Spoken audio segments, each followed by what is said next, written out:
Oke, apa sih sebenarnya international trade itu? International trade adalah kegiatan jual beli barang dan jasa antar negara. Perdagangan ini muncul karena setiap negara punya keunggulan dan keterbatasan produksi. Dengan berdagang, negara bisa spesialisasi pada produk yang paling efisien dan menukar hasilnya dengan barang yang kurang efisien diproduksi sendiri. Oke, next, the equilibrium without trade. Perdagangan internasional terjadi karena adanya perbedaan harga antara pasar domestik dan pasar dunia. Ketika suatu negara membuka diri terhadap perdagangan, harga dalam negeri akan menyesuaikan dengan world price atau harga dunia. Jika harga dunia lebih tinggi dari harga domestik, negara tersebut akan menjadi pengekspor karena produsen dapat menjual dengan harga yang lebih menguntungkan. Namun, jika harga dunia lebih rendah, negara akan menjadi pengimpor karena barang dari luar lebih murah bagi konsumen. Perbedaan harga ini mencerminkan comparative advantage, yaitu kemampuan suatu negara memproduksi barang tertentu dengan biaya peluang lebih rendah dibanding negara lain. Oke, lanjut. Pada grafik ini kita melihat bagaimana pasar bekerja ketika tidak ada perdagangan internasional. Sumbu vertikal menunjukkan harga dan sumbu horizontal menunjukkan jumlah tekstil. Kurva biru yang menurun adalah permintaan domestik, sedangkan kurva yang naik adalah penawaran domestik. Keduanya bertemu pada satu titik yang disebut titik keseimbangan. Pada titik inilah harga keseimbangan dan jumlah keseimbangan tercipta, yaitu di mana kondisi ini jumlah barang yang ingin dibeli konsumen sama dengan jumlah barang yang diproduksi produsen. Dan untuk area berwarna di dalam grafik menunjukkan manfaat ekonomi. Di bagian atas harga keseimbangan terdapat consumer surplus, yaitu keuntungan yang diperoleh konsumen karena mereka membayar lebih rendah dari harga tertinggi yang sebenarnya bersedia mereka bayar. Sementara itu, di bagian bawah harga keseimbangan ada producer surplus, yaitu keuntungan produsen karena mereka menjual dengan harga lebih tinggi dari harga minimum yang mereka inginkan. Dari keseluruhan grafik ini menjelaskan bagaimana pasar domestik mencapai efisiensi tanpa adanya perdagangan internasional. Sebelum kita melihat bagaimana kondisi ini berubah ketika world price atau harga dunia masuk ke pasar. Pada slide ini, kita membahas hubungan antara harga dunia atau world price dan keunggulan komparatif atau comparative advantage. Pertama, jika harga dunia lebih tinggi daripada harga domestik, maka negara cenderung menjadi eksportir. Alasannya, produsen dalam negeri bisa menjual barang dengan harga yang lebih menguntungkan di pasar internasional. Sebaliknya, jika harga dunia lebih rendah daripada harga domestik, maka negara akan menjadi importir karena konsumen domestik bisa memperoleh barang dengan harga yang lebih murah dari luar negeri. Dari perbandingan harga inilah kita bisa melihat siapa yang memiliki keunggulan komparatif. Jika harga domestik rendah, itu menandakan biaya produksi rendah, sehingga negara tersebut memiliki keunggulan komparatif dan cenderung mengekspor. Namun, jika harga domestik tinggi, berarti biaya produksi juga tinggi, sehingga negara tidak memiliki keunggulan komparatif dan cenderung mengimpor.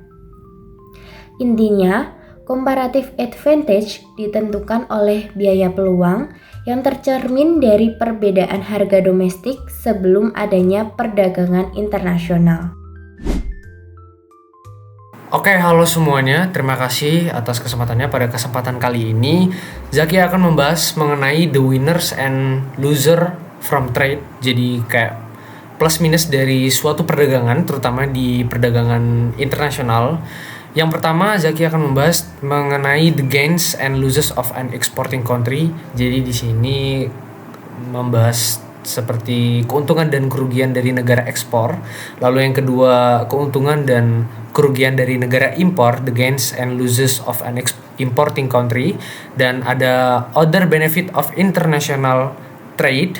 Dan yang terakhir ini dijelasin sama rekan kami, yaitu ada penjelasan the effect of a tariff. Langsung aja masuk ke penjelasan mengenai keuntungan dan kerugian dari negara ekspor.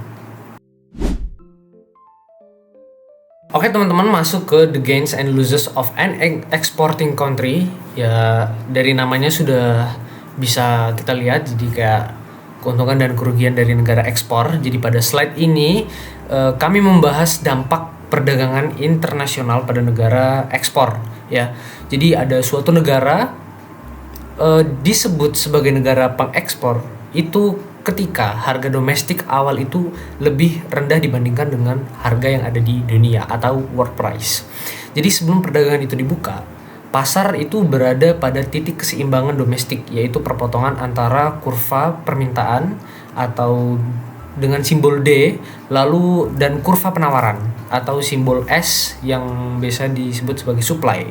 Harga terbentuk adalah harga domestik. Jadi pada titik ini jumlah yang diproduksi sama dengan jumlah yang dikonsumsi.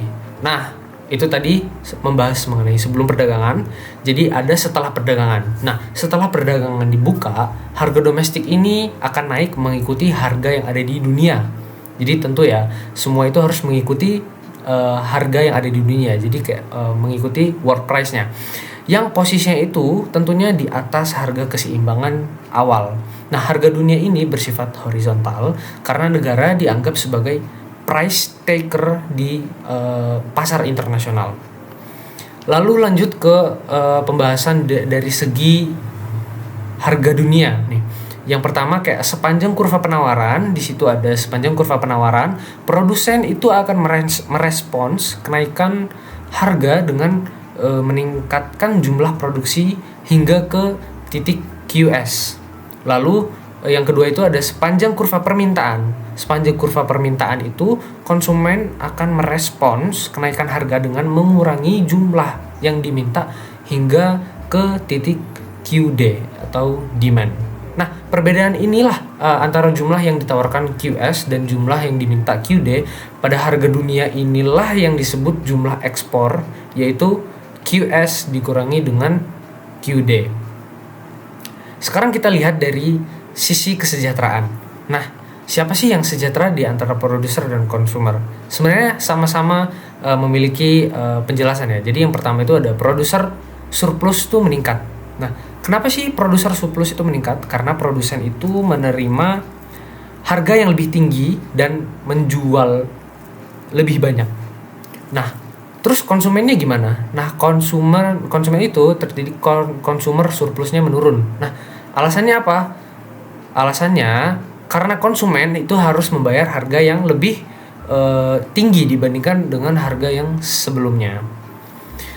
Kesimpulannya itu apa? Kesimpulannya adalah pada negara pengekspor, perdagangan internasional itu menguntungkan produsen dan terus juga merugikan konsumen dan menciptakan ekspor akibat perbedaan respon kurva penawaran dan permintaan terhadap harga dunia.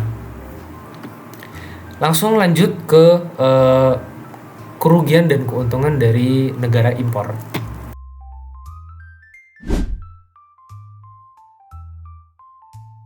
Oke, sekarang kita bahas mengenai the gains and losses of an importing country. Jadi membahas tentang kerugian dan keuntungan dari negara impor. Pada slide ini kami membahas dampak perdagangan internasional pada negara pengimpor. Jadi ada suatu negara akan disebut sebagai negara pengimpor itu ketika harga domestiknya awal itu lebih tinggi dibandingkan dengan harga yang ada di dunia. Jadi kita bahas satu persatu dulu. Sebelum perdagangan dibuka. Jadi sebelum perdagangan dibuka, pasar berada pada keseimbangan domestik, yaitu titik perpotongan kurva permintaan D dan kurva penawaran, yaitu supply. Harga yang terbentuk itu tentunya relatif lebih tinggi, sehingga barang di dalam negeri itu lebih mahal. Nah, sekarang dari segi setelah perdagangan dibuka. Nah, setelah perdagangan dibuka itu, harga domestik itu tentunya akan turun. Karena apa? Karena mengikuti harga yang ada di dunia, yang posisinya itu berada di bawah harga keseimbangan awal.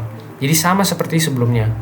World price digambarkan sebagai garis horizontal karena negara tidak dapat memengaruhi harga dunia. Coba sekarang kita bahas mengenai world price. Jadi ada sepanjang kurva permintaan, konsumen merespon penurunan harga dengan meningkatkan jumlah yang diminta hingga ke titik QD.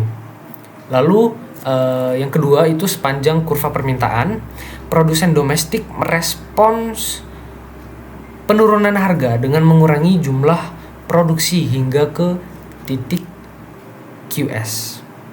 Selisih antara jumlah yang diminta atau QD dan jumlah yang ditawarkan atau QS pada harga dunia merupakan jumlah impor, yaitu QD dikurangi dengan QS. Sekarang kita lihat dari sisi kesejahteraan, kayak slide penjelasan sebelumnya. Sekarang menjadi sebaliknya. Jadi consumer surplus itulah yang meningkat. Alasannya apa? Alasannya itu karena konsumen membeli barang dengan harga yang lebih murah dibandingkan dengan sebelumnya. Oke. Lalu produsernya gimana? Jadi produser surplus itu menurun. Nah, alasannya itu produsen domestik menerima harga yang lebih rendah dan menjualnya tentunya akan menjual lebih sedikit. Jadi kesimpulannya ialah pada negara pengimpor, perdagangan internasional itu menguntungkan konsumen, yang kali ini menguntungkan konsumen, merugikan produsen domestik, dan menciptakan impor akibat perbedaan respon kurva, permintaan dan penawaran terhadap harga dunia. Lanjut ke slide berikutnya.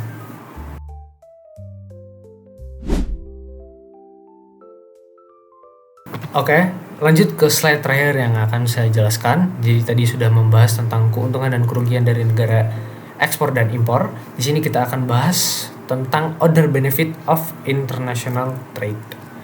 Pada slide ini kami membahas manfaat lain dari perdagangan internasional yang tidak hanya dilihat dari perubahan harga dan surplus pada kurva permintaan dan penawaran. Jadi dalam jangka panjang, perdagangan internasional ini menggeser batas kemungkinan produksi suatu negara ke sekiranya akan yang lebih luas.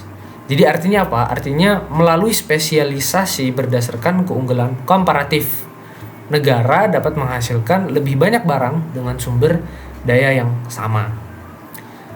Jika kita lihat dari kurva, masuknya barang impor ini meningkatkan penawaran efektif di pasar sehingga konsumen ini memiliki lebih banyak pilihan-pilihannya.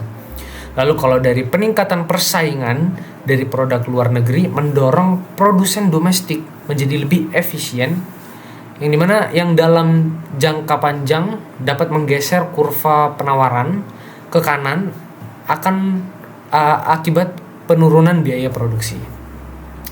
Selain itu, perdagangan internasional memungkinkan economies of scale. Jadi di mana perusahaan memproduksi dalam jumlah besar untuk pasar global biar biaya per unit menurun.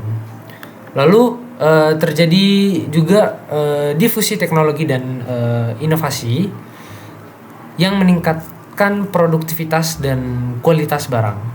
Dan yang terakhir, persaingan global ini menekan harga dan meningkatkan kualitas sehingga kesejahteraan konsumen meningkat secara berkelanjutan.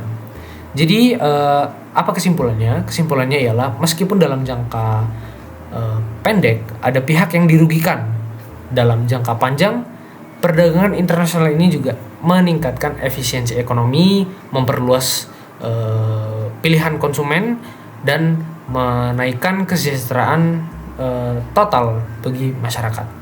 Sekian dari saya. Terima kasih. Hai, saya Nova. Jadi di sini saya akan menjelaskan slide ke-11 dengan judul The Effect of Tarif. Nah, slide ini menjelaskan bagaimana tarif yaitu pajak yang dikenakan pada barang impor mempengaruhi kondisi pasar dalam negeri. Ketika sebuah negara menetapkan tarif, harga barang impor menjadi lebih mahal. Dampaknya produksi dalam negeri juga ikut naik karena harga barang baru merupakan gabungan antara harga dunia ditambah besarnya harga tarif yang telah ditetapkan oleh pemerintah. Kenaikan harga ini memberikan keuntungan bagi beberapa pihak, namun juga memberikan kerugian dari beberapa pihak juga. Nah, di sini kita sebutkan dulu keuntungannya, yaitu pada produsen. Mereka karena adanya tarif pada barang impor ini, mereka menjadi lebih produktif dalam melakukan produksinya. Diakibatkan adanya tarif pada barang impor ini akhirnya mengurangi kemampuan konsumsi atau minat warga lokal atau warga domestik terhadap barang impor karena harganya semakin mahal. Namun di sisi lain, konsumen juga dirugikan karena harus membayar harga lebih mahal akibat dari tarif ini, dan juga pilihan barang yang tersedia jadi lebih sedikit karena dipersulit akan adanya tarif ini. Selain itu juga impor akan menurun. Sebelum tarif diberlakukan, selisih antara jumlah barang yang dikonsumsi dan barang yang diproduksi itu cukup besar. Tetapi setelah adanya tarif ini, selisih ini mengecil karena produksi lokal naik, akan tetapi konsumsinya turun. Pemerintah memang mendapatkan pendapatan baru yang dinamakan yakni tarif revenue. Namun, kebijakan ini juga menciptakan adanya deadweight loss, yaitu kurangnya efisien yang muncul karena daya konsumsi yang rendah, akan tetapi meningkatnya produksi yang kurang efisien. Akibatnya total surplus atau kesejahteraan nasional menurun. Jadi, meskipun tarif dapat melindungi produsen lokal dan memberikan pemasukan negara, tarif juga menimbulkan biaya ekonomi yang merugikan konsumen dan mengurangi efisiensi pasar secara keseluruhan. Dapat dilihat pada sebelah kanan, terdapat kurva dengan perpotongan garis merah dengan keterangan price of tarif. Di situ terdapat juga pada bagian E, yakni pendapatan baru pemerintah yang dapat dari adanya tarif ini, yakni tarif revenue pada bagian E, dan juga dapat dilihat pada bagian konsumsi yang menurun akibat adanya tarif pajak ini.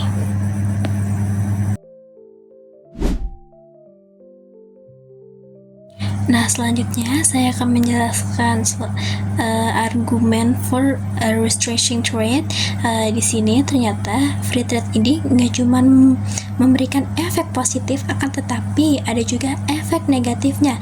Nah, karena efek negatif ini membuat beberapa perusahaan akhirnya mengeluarkan beberapa argumen yang mendapat kontra dari ekonom sendiri. Nah, yang pertama saya akan menjelaskan argumen mengenai jobs argumen. Di sini produsen domestik menjelaskan bahwa free trade menurunkan harga domestik, jadi akhirnya output dan tenaga kerja akhirnya menurun. Akan tetapi ekonom menolak argumen ini karena menurut mereka pekerjaan baru itu muncul setelah adanya free trade ini di sektor comparative advantage. Nah, selanjutnya ada juga argumen yang kedua, yakni national security argument. Di sini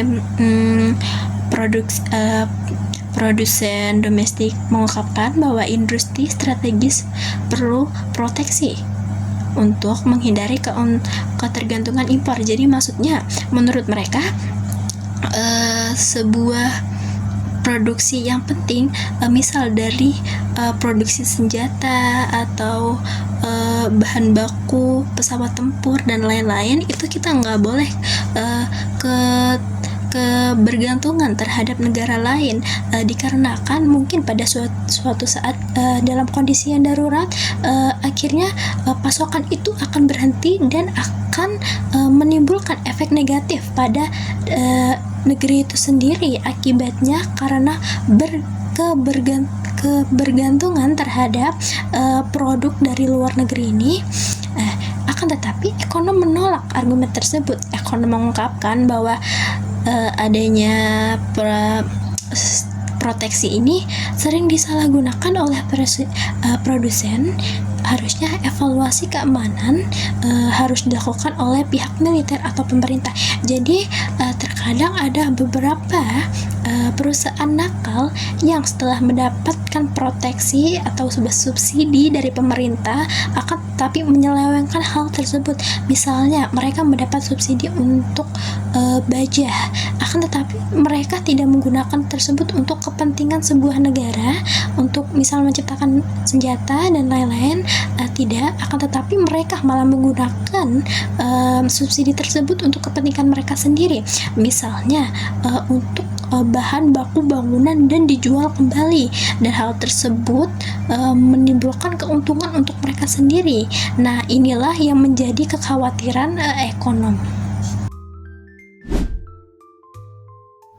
Nah, di sini ada 3 argumen yang tersisa, yakni yang ketiga, invent industry argument. Di sini produsen lokal mengungkapkan bahwa industri baru meminta proteksi sementara untuk mencapai skala efisien. Maksudnya untuk perusahaan baru dalam negeri itu mereka membutuhkan proteksi pada pemerintah untuk bersaing dengan barang impor di luar negeri, dikarenakan terkadang barang impor ini memiliki harga yang lebih rendah dari standar dalam negeri. Akhirnya perusahaan dalam negeri ini sulit bersaing terhadap barang-barang impor ini. Nah, akan tetapi ekonom menolak argumen tersebut. Masalahnya, pemerintah sulit menilai industri itu apakah benar-benar layak untuk mendapatkan proteksi. Selain itu, sering terjadi bahwa proteksi ini akhirnya bukan cuma jadi proteksi sementara, akan tetapi juga menjadi proteksi permanen. Yang kedua, yakni yang keempat maksudnya, yakni unfair competition argument. Di sini produsen domestik mengungkapkan bahwa negara lain memberikan subsidi, otomatis harga impor jadi lebih murah. Nah, di sini saya jelaskan dulu kenapa disebut unfair competition. Jadi konsepnya ketika negara memberikan subsidi terhadap anaknya sendiri atau perusahaan dalam negeri agar perusahaan tersebut dapat bersaing terhadap barang impor yang ada dalam negara itu sendiri juga. Nah, di sini dianggap unfair karena hal tersebut karena negara memberikan subsidi terhadap perusahaan ini, akhirnya barang yang diciptakan oleh perusahaan ini jauh lebih murah dan akhirnya merugikan barang impor dari perusahaan lain tersebut. Nah, di sini ekonom menolak argumen tersebut karena konsumen tetap lebih untung, total welfare positif meskipun produsen rugi. Jadi di sini walaupun produsen dirugikan akan adanya memberikan subsidi terhadap perusahaan lain, akan tetapi konsumen diuntungkan karena total welfare-nya tetap positif. Nah, selanjutnya yakni yang terakhir, argumen mengenai protection as a bargaining chip.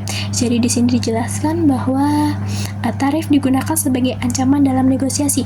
Jadi sebuah negara misal memberikan ancaman terhadap negara lain, mereka akan menaikkan harga tarif dari negara tersebut kalau negara tersebut nggak menurunkan tarif pada negara mereka sendiri. Misal example pada kasus American yang menetapkan tarif terhadap China Nah, akan tetapi malah berdampak negatif pada China sendiri. Nah, contoh tersebut menjadi kekhawatiran dari ekonom. Menurut ekonom, resiko gagalnya tinggi. Jika gagal, negara rugi atau kehilangan kredibilitas. Akibatnya dari tarif, ancaman tarif tersebut ditolak oleh negara yang menjadi korban. Mungkin sekian yang dapat saya sampaikan. Terima kasih telah menyimak penjelasan saya. Assalamualaikum warahmatullahi wabarakatuh.